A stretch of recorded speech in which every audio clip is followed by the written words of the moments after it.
दोस्तों, welcome back to my YouTube channel which is All in One with Chitra. Today's video is very interesting as well as very informative video. ये UPSC aspirants और students ordinary citizen के लिए एक बहुत बड़ा information रहेगा. ये जो वीडियो है एक हिस्टोरिक सिटी के बारे में है जो हरियाणा में सिचुएटेड है. इसका नाम है पानीपत. पानीपत आप जानते होंगे, यहाँ पे लड़ाई हुई थी. पर क्या लड़ाई हुई थी, किस बारे में हुई थी, किस किस के बीच में हुई थी, हमें पता है नहीं. तो आप जानना चाहते हो, चलो चलते हैं. पानीपत अपनी लड़ाइयों के लिए जाना जाता है. यहाँ पे 3 बार अलग अलग टाइम पे लड़ाई हुई थी मेडिवल इंडिया में. ठीक है, तो पहली लड़ाई जो हुई थी 1526 में हुई थी. 1526 बाबर और इब्राहिम लोदी के बीच में, जो लोदी डायनेस्टी के किंग के साथ और बाबर की लड़ाई हुई थी, जिसका रिजल्ट हुआ दिल्ली सल्तनत और लोदी डायनेस्टी का एंड हुआ इंडिया में और मुगल एम्परर की स्थापना हुई. मुगल एम्परर जो इंडिया का सबसे बड़ा एम्पायर माना जाता है. सेकेंड लड़ाई जो हुई थी 1556 में हुई थी अकबर और हेमू के बीच. जो हेमू जो थे किंग थे, हिंदू किंग थे. उनका पूरा नाम था हेमचंद्र विक्रमादित्य, जो सूरी डायनेस्टी के किंग थे. उनके बीच में हुई थी, पानीपत में हुई थी. इसका रिजल्ट क्या हुआ, अकबर का जो किंगडम था या किंगडम जो था एक्सपैंड हुआ और मुगल एम्परर्स की कंटिन्यूशन हुआ. Thank you. थर्ड लड़ाई जो हुई थी 1761 में हुई थी. मराठास और अहमद शाह अब्दली के बीच में हुई थी. ये इसके बारे में तो मूवी बनी है पानीपत. इन्हीं दोनों के बीच की लड़ाई का एक्सप्लेनेशन है इस मूवी में. अहमद शाह अब्दली कौन थे? नादिर शाह, जो पर्शियन एम्परर थे, उनके सक्सेसर थे. ये जो नादिर शाह जो थे वो उन्होंने सेवरल टाइम्स इंडियन एम्परर्स पे अटैक किया है और इंडिया को कैप्चर करने की कोशिश की है.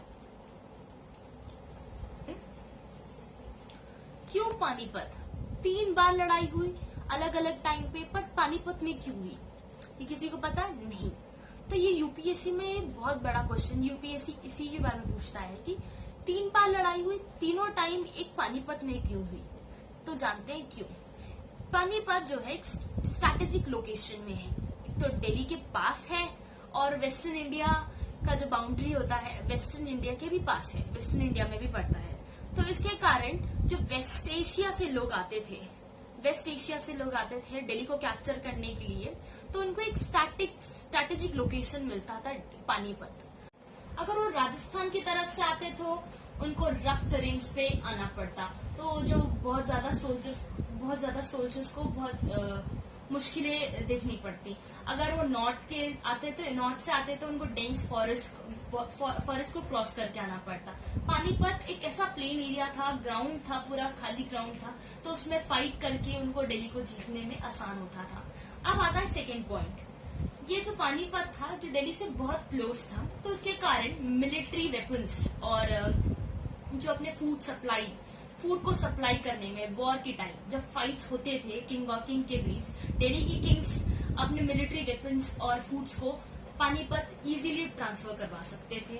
तो ये अच्छा लोकेशन था पानीपत, जिसके कारण भी लड़ाई हुई. अब पानीपत जो है एकदम फ्लैट ग्राउंड है, फर्टाइल लैंड है, वहां पे लड़ाई करना इजी होता था और सोल्जर्स को मूवमेंट या अपने कैंप्स लगाने में पानीपत एक आराम से एक अच्छा जगह था.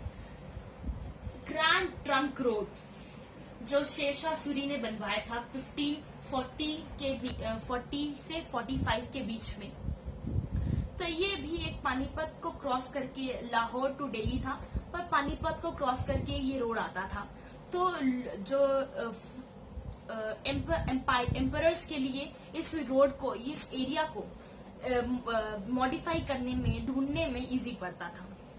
अगला एक और पॉइंट है मॉनसून.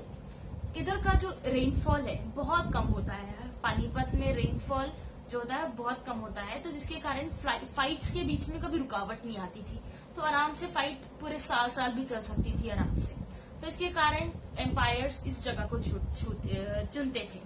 यहाँ के आर्टिस्ट और स्मिथ्स जो थे बहुत ज्यादा एक्सपर्ट्स थे वॉर मटेरियल्स, वॉर वेपन्स बनाने में।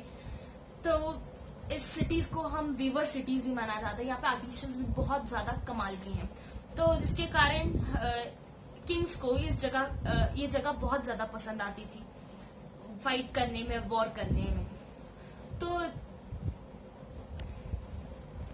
पानीपत जो है कंफर्टेबल स्ट्रैटेजिक ग्राउंड था जहाँ पे बहुत अच्छी लड़ाई हो सकती थी। तो इसीलिए हर एक किंग ने तीनों टाइम इसी जगह को चुना। अकबर ने, बाबर ने और मराठास ने भी यही जगह चुना और उनमें विजय भी पाई। ये पानीपत जो है एक इम्पोर्टेंट इसलिए भी है, मुगल जो 1761 के बाद मुगल एम्परर्स वीकन होता गया, तो इसी पानीपत 1761 में, उसी 1526 में मुगल एम्परर की स्थापना हुई थी। तो गाइस, ये वीडियो आपको इन्फॉर्मेटिव रही होगी, मैं ऐसा आशा करती हूँ। अगर ये वीडियो आपको पसंद आई प्लीज लाइक करना। अगर आप चाहते हो ये वीडियो और लोग भी देखें और उनको भी ये जानकारी मिले तो प्लीज शेयर करना मत भूलना। अगर इसमें कोई गलती हुई है और आपको कोई डाउट है प्लीज कमेंट में मुझे जरूर बताना। Please subscribe to my channel. I want your support. Please guys, thank you.